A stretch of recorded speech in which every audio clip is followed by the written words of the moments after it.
Hello नमस्कार आदाब दोस्तों, मैं हूं स्नेहा और आप देख रहे हैं साम टीवी के सेक्स एक सुखी जीवन का मंत्र। इस खास शो में आप सबका स्वागत है।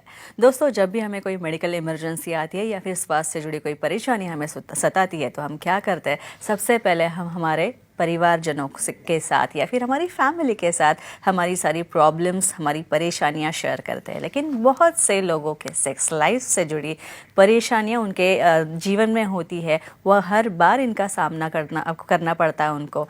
कई दिक्कतों का सामना उन्हें करना पड़ता है, पर अफसोस कोई इसके बारे में खुल के बात करना नहीं चाहता है, क्योंकि इस बारे में बात करने से हमें घबराहट महसूस होती है। लेकिन दोस्तों, अब शर्माने की, घबराने की, हिचकिचाने की कोई ज़रूरत नहीं है, क्योंकि डॉक्टर विजय दहीफले, जो कि सेक्सोलॉजिस्ट, यूरोलॉजिस्ट, एंड्रोलॉजिस्ट है, आपके सेक्स से जुड़ी सारे सवालों के जवाब बहुत ही आसान और सरल तरीके से देंगे। तो आइए शुरुआत करने से पहले जानते हैं डॉक्टर विजय दहीफले जी के बारे में।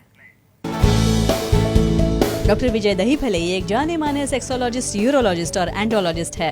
डॉक्टर विजय दहीफले जी के क्लिनिक संभाजी नगर, हैदराबाद, दिल्ली में द्वारका, पुणे तथा नवी मुंबई में नेरुल, खारघर मेडिकोर हॉस्पिटल, थाने, दादर, अंधेरी, कल्याण, नासिक, नागपुर, अहमदाबाद और दुबई में भी है। डॉक्टर दहीफले जी का भारत तथा अन्य देशों में कॉन्फ्रेंसेस और सेमिनार्स के लिए हमेशा आना जाना रहता है, जिनके माध्यम से डॉक्टर विजय दहीफले सेक्स संबंधी सभी समस्याओं पर सलाह एवं मार्गदर्शन करते हैं।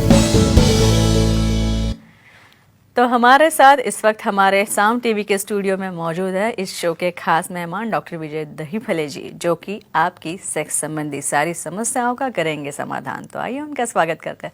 डॉक्टर, आपका स्वागत है हमारे स्टूडियो में। नमस्ते। सेक्सुअल डिस्फंक्शन और लिंग के विभिन्न आकारों के बारे में सबसे पहले हम जानेंगे डॉक्टर साहब से। डॉक्टर साहब, स्मूथ पेनिस क्या होती है? अभी हम डिस्कस कर रहे थे तो पहले पार्ट में फीमेल का चल रहा था, तो वो पार्ट जब देखते हैं ना तो वहाँ पे कौन खुश हो जाता है? Male part. अभी आगे हम लिंग के प्रकार के ऊपर, आकार के ऊपर। तो अभी फीमेल्स का कहना है, अभी देख लो आपका स्मूथ पेनिस क्या होता है। अच्छा। फिर उसे नॉर्मल है, एबनॉर्मल है, ऐसा कोई मिसअंडरस्टूड करना नहीं है। वो इन्फॉर्मेशन आज एक क्लिप में हम देने वाले हैं। क्या रहता है फ्रेंड्स? 21 टाइप से 21 प्रकार के अलग अलग लिंग के आकार है या उसके साइज है, शेप्स है। ये सभी आकार नॉर्मल रहते हैं। और मेरे ओपीडी में आधे जो आप लोग आते हो उसके अंदर साइज को कुछ एक कम इन्फीरियरिटी कॉम्प्लेक्स रख के आप शादी नहीं करना, फिर पार्टनर को क्या लगेगा ऐसा कि आप झगड़ते हो, ऐसी करने की जरूरत नहीं है। ये स्मूथ पेनिसेस भी नॉर्मल होते हैं। क्या रहता है? नॉर्मली आप देखते हो कभी भी पेनिस ऐसा एकदम स्मूथ सॉफ्ट नहीं रहता है। इस केसेस में आपको ना वेन दिखेगी या वहाँ पे कोई प्रकार का एलिवेशन दिखेगा आपको। ये टोटल सॉफ्ट सिलेंडर जैसे, कोई पाइप जैसे जो पेनिसेस दिखते हैं, इसे स्मूथ पेनिसेस कहते हैं। और ये भी पेनिसेस नॉर्मल होते हैं। अच्छा, स्मूथ पेनिस से डॉक्टर साहब सेक्स के दौरान क्या फ़ायदा हो सकता है? हाँ, तो ये सबसे इम्पोर्टेंट उसका एप्लीकेशन हम कहेंगे। फायदा भी है और कुछ मॉडिफिकेशन करना है तो वो भी हम देखने वाले हैं। सबसे इम्पोर्टेंट, जब फर्स्ट टाइम एक्ट कर रहे हो पार्टनर के साथ, समझो पार्टनर फर्स्ट टाइम कर रहा है, वर्जिन है, उस वक्त वहाँ पे टाइटनेस बहुत ज़्यादा रहता है ह्यूमन का। ऐसे केसेस में फीमेल को डर रहता है कि मुझे कहाँ पे ज़्यादा फोर्स होने की वजह से कुछ इंजरी तो नहीं होगी, वहाँ पे कोई ब्लीडिंग तो नहीं होगी। तो इस प्रकार के जो स्मूथ पेनिस है उसमें वो हैप्पी रहते हैं, इसलिए कि वहाँ पे किसी भी तरह से ह्यूमन को डैमेज नहीं होता। और वहाँ पे स्मूथ पेनिट्रेशन या थर्स्टिंग होने की वजह से वहाँ पे पेन भी ज़्यादा नहीं होता है। या समझो कुछ ब्लीडिंग या कोई रप्चर हुआ हो सीमेंट का तो वो भी बहुत माइल्ड रहता है। तो इसे कहेंगे हम स्मूथ पेनिसेस का एडवांटेज, जो फीमेल में पेन या फर्स्ट टाइम पेनिट्रेशन में पेन या ब्लीडिंग होने के चांसेस काफ़ी कम होते हैं। डॉक्टर साहब, एक फ़ोन आ रहा है विरार से। मितेश जी बात करना चाहते हैं आपसे। मितेश जी, सवाल पूछिए आप। Hello sir. हाँ जी, नमस्ते जी, बोलो। पेनाइल इम्प्लांट की तरह टेस्टिकुलर इम्प्लांट होते हैं क्या? जानकारी दीजिए।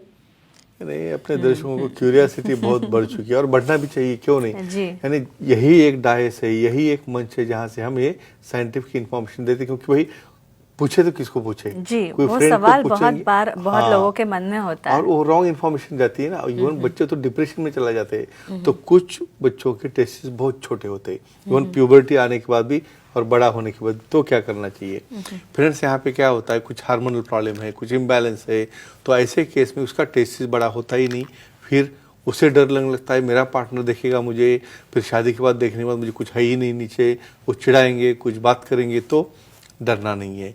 समझो वहाँ पे स्मॉल साइज भी होगी तो टेस्टिकुलर इम्प्लांट, जैसे हम सिलिकॉन के पेनाइल इम्प्लांट बिठाते हैं उसे, उसी तरह सिलिकॉन के टेस्टिकुलर इम्प्लांट जो भी साइज़ है आपको जो मैच होनी चाहिए, जो आपको साइज चाहिए, या कुछ केसेस में कुछ कारणवश टेस्टिस निकाल दी, कुछ ट्रॉमा हो गया, वो वहाँ पे हॉलो सैक है, एक साइड के टेस्टिस से पार्टनर पूछेगा दूसरी किधर गई, तो ऐसे केस में सिलिकॉन के टेस्टिकुलर इम्प्लांट रहते हैं, वो विशेषज्ञ सेक्सोलॉजी यूरोलॉजी एंडोलॉजी से मिलके डेफिनेटली इम्प्लांट करने के बाद दोनों का शेप साइज उनके सेटिस्फैक्ट्री, जैसे उन्हें सेक्सुअल में लगेगा, पार्टनर को जैसे चाहिए वैसे हम बना सकते हैं। काफ़ी कम लोगों को पता रहता है, सिर्फ ब्रेस्ट इम्प्लांट पता है, नोज का पता है, पेनाइल इम्प्लांट का हमारी वजह से पता है, लेकिन ये अच्छा क्वेश्चन है, टेस्टिकुलर भी इम्प्लांट रहते हैं। डॉक्टर साहब, स्मूथ पेनिसिस के बारे में मुझे खास तौर पर पूछना है कि अगर इससे उनके फीमेल पार्टनर को स्टिमुलेशन ना मिले और तो क्या करें? तो देखो कैसा रहता है, यानी उसको सॉफ्ट भी चाहिए पेन नहीं होने के लिए, और समझिए स्टिमुलेशन नहीं मिल रहा है तो क्या करना है फिर? हम उसे, और कोई ऑप्शन नहीं, लेकिन है ऑप्शन, हर चीज को रहता है। यहाँ पे स्मूथ पेनिसिस में बहुत बार जी पॉइंट का फ्रिक्शन नहीं होता है, कुछ फीमेल्स में वहाँ पे जी पॉइंट हाई लेवल पे रहता है, और हाई लेवल पे जो जी पॉइंट रहेगा तो उसे फ्रिक्शन नहीं हो रहा है, तो कुछ डॉटेड प्रोटेक्शन रहते हैं या कुछ रिव्ड प्रोटेक्शन रहते हैं, जिसके अंदर वो यूज़ करने के बाद में वहाँ पे स्मूथ पेनिसिस के ऊपर तुम चढ़ाओगे तो उसी तरह के डॉटेड पॉइंट्स या उसी तरह के रिव्ड पॉइंट्स वहाँ पे जी पॉइंट को फ्रिक्शन करके उन्हें ऑर्गेजम देने में डेफिनेटली मदद करते। तो है ना सोल्यूशन, लेकिन मिलना चाहिए, बात करनी चाहिए सेक्सोलॉजी यूरोलॉजी एंडोलॉजी से, तो सोल्यूशन डेफिनेटली मिलता ही है। जी जी, अगर आप बात करेंगे डॉक्टर साहब से, मिलेंगे अब तक, जब तक डॉक्टर साहब ये भी है ना कि हम अगर घबराएंगे तो हम कुछ बात नहीं कर पाएंगे अगर हम डॉक्टर साहब के सामने भी हो, तो इसीलिए ये महत्वपूर्ण है कि इसमें मुझे लगता है कि आपका रोल बहुत महत्वपूर्ण है। आप ही लोगों को उस पेशेंट को फ्री कर सकते हैं जल्दी इस सब के बारे में, ताकि पेशेंट खुल के बात कर सकते हैं। डॉक्टर साहब, और एक टाइप है पेनिसिस का, larger length and girth penis, तो ये क्या है? ऐसे होते हैं क्या? और हम तो कहेंगे भाई ये लोग तो बहुत हैप्पी होंगे, डेफिनेटली रहते हैं, लेकिन हमें पार्टनर की भी सोचनी है, तो larger length and larger girth definitely यहाँ पे ये भी एक कैटेगरी होती है। क्या रहता है देखो, और मैं कहता हूँ जेनेटिक हिस्ट्री है या अपने पेरेंट्स की तरह ही अपने बच्चों में वही कैरेक्टर सामने आते रहते हैं। लार्जर गर्थ मीन्स नॉर्मल जो लेंथ है समझो 5 इंचेस आफ्टर इरेक्शन, उसमें स्टैंडर्ड डेविएशन 1.5 या 2 इंच का, यानी कुछ लोगों में 6.5 या 7 इंच तक का भी पेनिस पाया जाता है, और नॉर्मल गर्थ 3.5 इंच की है, उसके अंदर और आधा इंच ऐड होके 4 या 4+ इंच हो जाती है। ऐसे केसेस को हम लार्जर लेंथ और लार्जर गर्थ पेनिसेस कहते हैं। ये भी नॉर्मल होते हैं। इनफैक्ट जो ऐसे लोगों को देखा ना, वो डिप्रेशन में जाता है, भाई मेरा तो इतना छोटा है, इसका तो इतना बड़ा है, लेकिन ऐसा कंपैरिजन हर एक ने नहीं करना है, क्योंकि इसके और डिटेल्स रहते हैं जो हम देखने वाले हैं। इसके बाद एक महिला दर्शक जुड़ी है, साक्षी जी बड़ौदा से हैं, उनका कॉल लेते हैं। साक्षी जी, पूछिए सवाल आपका। हेलो सर जी, नमस्ते। हाँ, नमस्ते जी, बोलिए। जी बोलिए सर, ज़्यादा मोटापे की वजह से लिंग छोटा हो तो उसे क्या ट्रीटमेंट लेनी चाहिए, इसकी जानकारी दीजिए। Excellent question. ओबेसिटी यानी फैटनेस की वजह से भी बच्चों में, बहुत बच्चों में भी ऐसा होता है, उसे हम बरीड पेनिस कहते हैं, यानी बच्चा इतना चबी रहता है और उसका पेनिस दिखता ही नहीं, टेंशन में आ जाते हैं पेरेंट्स। वैसे अडल्ट में भी होता है, तो उसे क्या ट्रीटमेंट है हम शॉर्ट में बोलेंगे। यहाँ पे जिसको ओबेसिटी है, डायबिटीज है, बीपी है, इतना मोटापा रहता है कि 100 kg से ज़्यादा रहते हैं, उनकी पूरी तोन सामने आ जाती है और पेनिस रिट्रैक्ट होता है। ऐसे केसेस में हार्मोन्स कम होकर ईस्ट्रोजन उनका बढ़ना शुरू होता है और टेस्टोस्टेरोन डाउन होता है। इन्हें भी चिंता करने की जरूरत नहीं, डाइट प्लान है, एक्सरसाइज योगा करके और टेस्टोस्टेरोन रिप्लेसमेंट थेरेपी देके या लाइपोसक्शन करके या वहाँ पे फैट डिसॉल्व करके डेफिनेटली उन्हें रिजल्ट दिया जाता है, और ज़रूरत पड़े तो प्री-शॉट थेरेपी या इम्प्लांट करके भी पेनिस की लेंथ हम बढ़ा सकते हैं। डॉक्टर साहब, सेक्स के दौरान क्या फ़ायदा हो सकता है अगर larger length and girth penis हो? Definitely it's a very very important question. इसका कंसर्न आता है ऑर्गेजम से। काफ़ी लोगों को ये जंबल रहता है कि साइज मैटर करती है या नहीं है, कहते हैं इसका साइंटिफिक रीज़न। फ्रेंड्स, यहाँ पे और एक चीज़ मैं कहता हूँ कि आपको कंपैरिजन नहीं करना है। यहाँ पे समझो सामने वाला पार्टनर है, ऐसा भी हो सकता है ना, और हुआ है कि अरे इतनी लार्ज साइज है, फिर मुझे कितना पेन होगा, फिर मुझे कुछ डैमेज हो गया तो ऐसा नहीं होता है, क्योंकि वहाँ पे हम एडवाइस करते हैं कि ऐसे केसेस में डेफिनेटली लुब्रिकेंट यूज़ करके आप समझो एक्ट करोगे तो सामने वाले पर्सन को ऑर्गेजम होने के लिए, सटाइटी मिलने के लिए, वहाँ पे डेफिनेटली हार्मोनल रिलीज होने के लिए काफ़ी अच्छा फ़ायदा होता है। लेकिन उन्होंने ये केयर लेनी है, वहाँ पे लुब्रिकेंट का यूज़ होना चाहिए।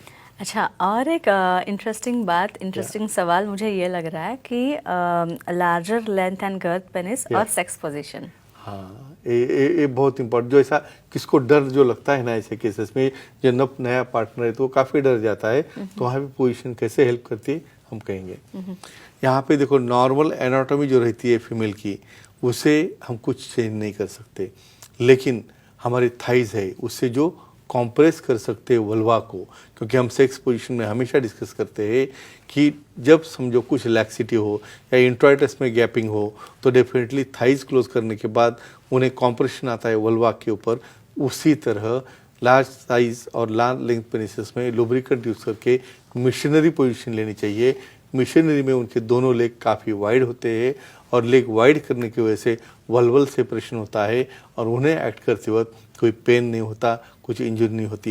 ये सबसे इम्पॉर्टेंट इन्फॉर्मेशन। तो फ्रेंड्स, ये क्लिप देख के इसका साइंस आपको देखना है, जिससे मेल को भी कुछ दिक्कत ना आ जाए और फीमेल पार्टनर को भी कुछ दिक्कत ना आ जाए और दोनों भी अपना पर्सनल लाइफ एंजॉय करें। और एडिशनल आप कह सकते हो, हर चीज़ का साइंस जानना बहुत ज़रूरी है। अगर आपको कोई लैंगिक समस्या या फिर लैंगिक कठिनाई या फिर सेक्सुअल डिसफंक्शन का सामना आप कर रहे हैं, तो क्यों कर रहे हैं, किस वजह से आपको ये परेशानी आ रही है, इस सब के बारे में और इस सबके ऊपर क्या उपाय है, क्या ट्रीटमेंट्स है, क्या सेक्स ट्रीटमेंट्स है, इसके बारे में जानना बहुत ही इम्पॉर्टेंट है। और इसीलिए आपको अगर ये सब जानना है तो आप डॉक्टर विजय दहीफले जी से मिल सकते हैं। तो दोस्तों, ये थे हमारे खास मेहमान डॉक्टर विजय दहीफले, जिन्होंने सेक्स की समस्या है और उससे जुड़ी कई सारे उपायों पर बहुत ही अच्छी जानकारी दी है। लेकिन अगर आपको भी उनसे मिलना है तो आप उनसे ज़रूर मिल सकते हैं और इसीलिए स्क्रीन पे जो नंबर दिए गए हैं वो नंबर आप नोट डाउन कर लीजिए, इस पर संपर्क करें। साथ ही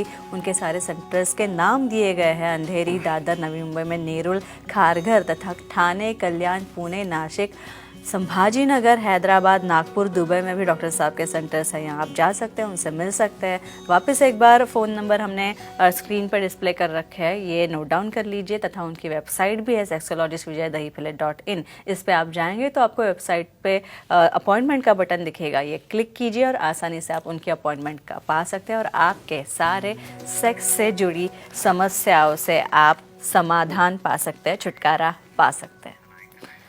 तो डॉक्टर साहब, बहुत ही इंटरेस्टिंग जानकारी आज भी ऑर्गेज़म जैसा टॉपिक पे हमने बहुत ही अच्छी डिस्कशन की और बहुत ही अच्छी जानकारी दी और लोगों के भी काफ़ी अच्छे सवाल आए, इसलिए उनको भी, हमारे दर्शकों को भी हमें सराहना चाहिए। तो अब वक्त हो चला दर्शकों को विदा करने का, तो विदा करते हैं। तो चलिए, हम अभी यहाँ पे रुक रहे हैं, लेकिन अगले एपिसोड में हम और अच्छी जानकारी, वैज्ञानिक जानकारी, साइंटिफिक जानकारी और अच्छे कई रोचक टॉपिक लेके, रोमांचक टॉपिक लेके हम आएंगे। तब तक के लिए गुड नाइट, शब्बा खैर, हमें इजाज़त दीजिए। खुश रहिए, खुशहाल रहिए। नमस्ते।